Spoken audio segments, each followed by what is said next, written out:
Sejam bem-vindos, amigos e amigas investidores. No vídeo de hoje, vamos falar sobre uma entrevista recente que Peter Lynch deu para a CNBC e ver tudo que ele passou de conhecimento para nós investidores usarmos em 2023. Todo investidor deveria ver essa entrevista. Buy what you know is what Peter taught us, and it's so nice to see you this morning, Peter.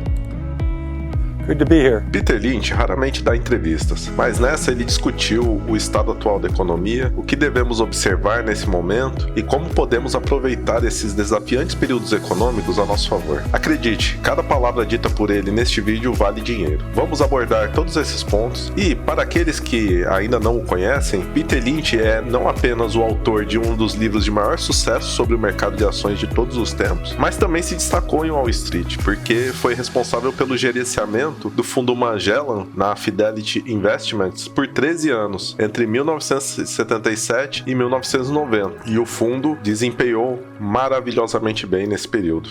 He managed the Magellan Fund, growing it from, you ready for this, $20 million to $14 billion in 1990. Sem dúvida, ele realmente conquistou seu status lendário. Mas deixando isso de lado, vamos à entrevista. O primeiro trecho aborda a visão de Peter em relação à economia dos Estados Unidos. Como todos sabemos, a inflação está em ascensão, as taxas de juros estão elevadas, o que impacta a taxa dos financiamentos dos consumidores, e o mercado de ações ainda não se recuperou em relação a 2021. Diante dessa situação, o que devemos considerar nesse momento?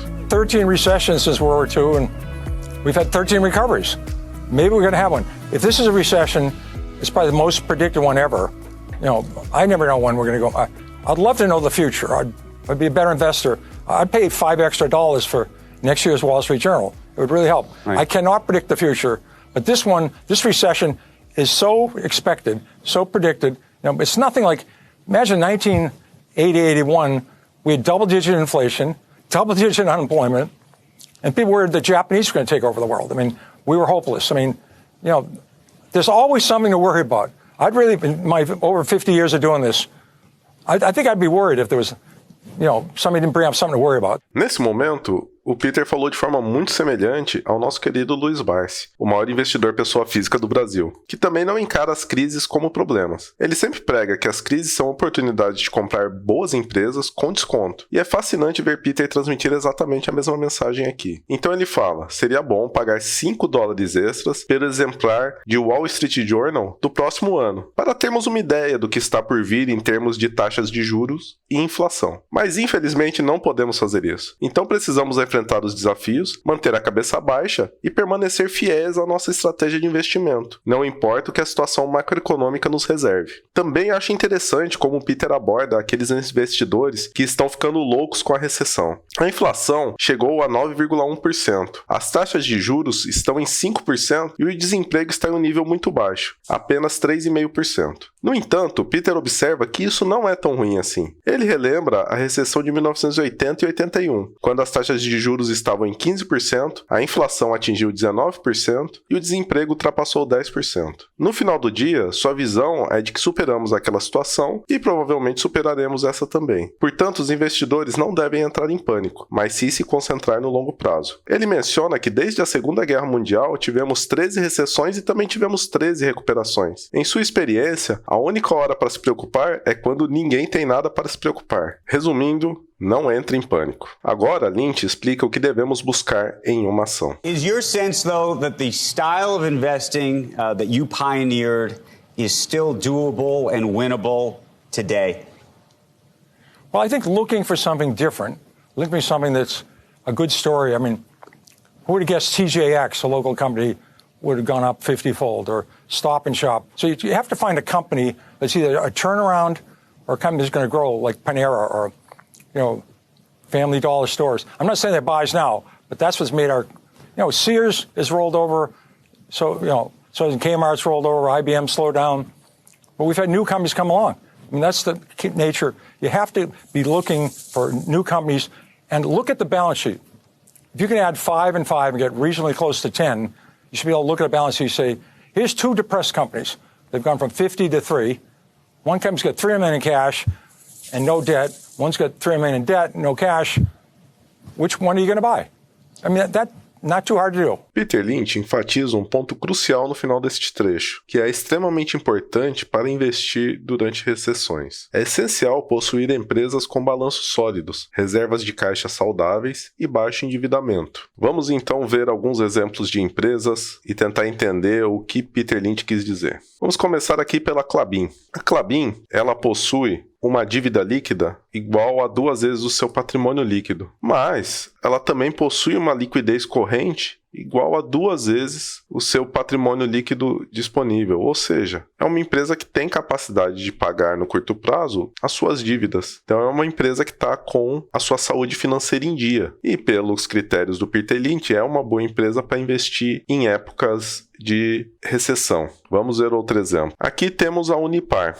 É uma empresa que está em uma situação melhor ainda. Ela praticamente não tem dívida e ela tem uma capacidade de pagamento de imediato muito boa, 2,14 vezes. Então essa também é uma empresa muito boa para épocas de recessão. Vamos ver mais exemplos. Aqui temos a Oi Brasil. A Oi, ela já possui uma dívida líquida bastante grande, igual a 2 vezes o seu EBITDA. E ela já possui uma capacidade de pagamento bem menor. E aqui eu não estou fazendo nenhum valor de juízo se a empresa é boa ou não, se ela está sendo bem administrada ou não, mas de um ponto de vista de uma empresa que está preparada para enfrentar uma crise, ela está em uma situação pior do que a Klabin e do que a Unipar. Vamos a outro exemplo. Aqui temos a Paranapanema, que é uma empresa fabricante de cobre. É uma empresa que também está bastante endividada e possui uma capacidade de pagamento imediato muito baixa. Então a gente vê que é uma empresa que está bastante endividada e que tem pouca capacidade de pagar. Além disso, ela tem outros fatores negativos, né? Como apresenta um retorno negativo. Então é o tipo da empresa que em épocas de crise ela vai ter mais dificuldade de passar por essa crise. E segundo Peter Lynch, a gente deve evitar esse tipo de empresa nesses momentos. O que mais Peter traz pra gente? Analog devices, look at Teradyne,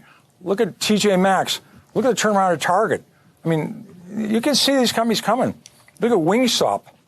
I tried those wings. Wow. I'm not saying that buys now, but they're out there. Look for a company that's going to do well in the next few years, 5 years. Look at their balance sheet, or look at a turnaround. When companies go from crappy to semi-crappy, the stock goes up. When it goes from semi-crappy to good, they go up.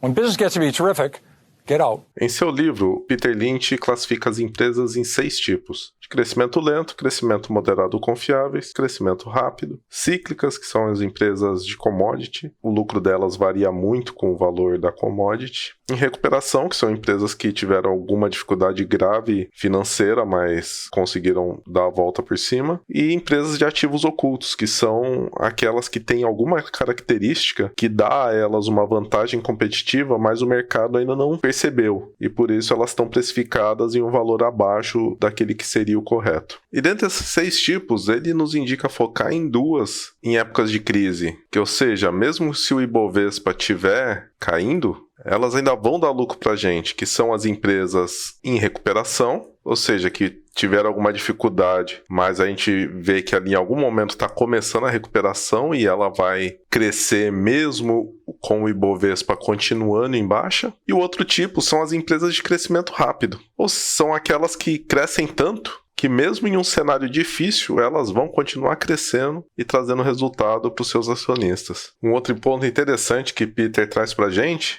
é quando ele diz que se você tem uma empresa que ela está um lixo e ela passa a meio lixo, com certeza as ações vão subir. Se ela passa de meio lixo para boa, as ações vão subir novamente. E assim também, se ela ficar muito boa, até que ela fique maravilhosa. Quando ela chegar em maravilhosa, saia fora, porque o único lugar que essa ação tem para ir é para baixo. Um exemplo prático do que Peter Lynch quis nos dizer nesse trecho. Recentemente, todas as empresas que trabalham com inteligência artificial tiveram um aumento expressivo nos valores das suas ações. Vou dar um exemplo aqui, a Nvidia. De 24/5 para 25/5, a ação da empresa teve um rally enorme. A Nvidia, não sei se todos sabem, mas é uma empresa que fabrica chips para computadores. investidores, então ela deve ser beneficiada com uma maior utilização de IAs. Mas vejam só, o mercado está disposto a pagar 222 vezes o preço sobre lucro. Pagar 222 vezes o lucro de uma empresa, mesmo que haja uma expectativa dessa empresa crescer, não tem nenhuma lógica. Principalmente quando você tem empresas a 5 vezes o lucro ou 10 vezes o lucro, empresas sólidas, empresas boas. Então, esse tipo de caso que Peter Lynch nos avisa para que, se você tem posição numa empresa desse tipo, ela chegou no ponto ali que está maravilhosa, todo mundo falando bem da empresa, uma hype danada, venda, porque essa empresa só tem como ir para baixo a partir desse ponto. Vamos ver mais um trecho da entrevista.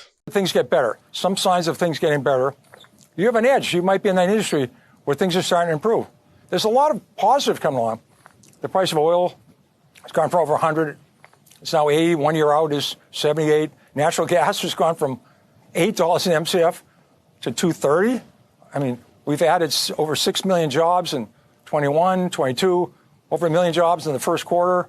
A lot of people at the bottom part of the economy have had significant raises. Peter tem uma mentalidade muito otimista e isso foi muito eficaz ao longo de sua carreira. Embora hajam problemas na economia, no final das contas poderia ser muito pior. E lembre-se de que, em qualquer condição econômica, sempre há empresas que podem se beneficiar e ter sucesso. Para encontrá-las, Peter nos diz que é importante usar a sua própria vantagem competitiva. Talvez você trabalhe na indústria do petróleo ou seja um produtor de carne bovina. Pode estar de repente no varejo de luxo ou ser um gerente de supermercado. Essas situações do cotidiano, esses contextos, podem fornecer informações valiosas em áreas específicas de negócio que os analistas profissionais podem não perceber. Portanto, pense onde está a sua vantagem competitiva e veja se consegue utilizá-la a seu favor. Vamos ao último conselho do mestre. Well, I think people, they're investing in individual stocks. It's sad they're careful when they buy a refrigerator or an airplane flight. They're careful with their money, and they'll hear about a stock on the bus, and they'll put $5,000 or $10,000 on it. They have no idea what they do. So you're really got to be careful. Look at the company, look at the balance sheet. What is the reason the stock should be higher? The sucker's going up is not a good reason. Essa é a perspectiva tradicional de Peter Lynch, mas eu ainda queria abordar isso no final desse vídeo. Em épocas de crise, você ouvirá muitas opiniões, sejam elas de gestores de fundos, artigos de mídia ou até mesmo seu vizinho. Você receberá informações aleatórias de várias pessoas, mas o importante é não agir com base nessas informações. Como Peter disse, foque no básico. Olhe para os planos das empresas, examine os relatórios financeiros, faça sua própria análise e construa sua própria tese em torno de um negócio. Certifique-se de ser capaz de explicar por que e como esse negócio valerá mais daqui a 5 ou 10 anos. Esse exercício, como Peter menciona, não deve levar muito tempo. Você deve ser capaz de explicar em 1 minuto para uma criança de 5 anos por que essa ação é um sucesso garantido. Se você não conseguir fazer isso, prova que você provavelmente não sabe o que possui, o que é indiscutivelmente a regra número 1 de investimento de Peter Lynch. Com isso dito, resumimos o que Peter Lynch discutiu em sua recente entrevista com a CNBC. O que você achou do vídeo? Gostou do conteúdo? Se gostou, não deixe de dar um like. E também considere se inscrever no canal, caso investimentos e economia sejam assuntos de seu interesse. Muito obrigado por assistir o vídeo e até a próxima semana.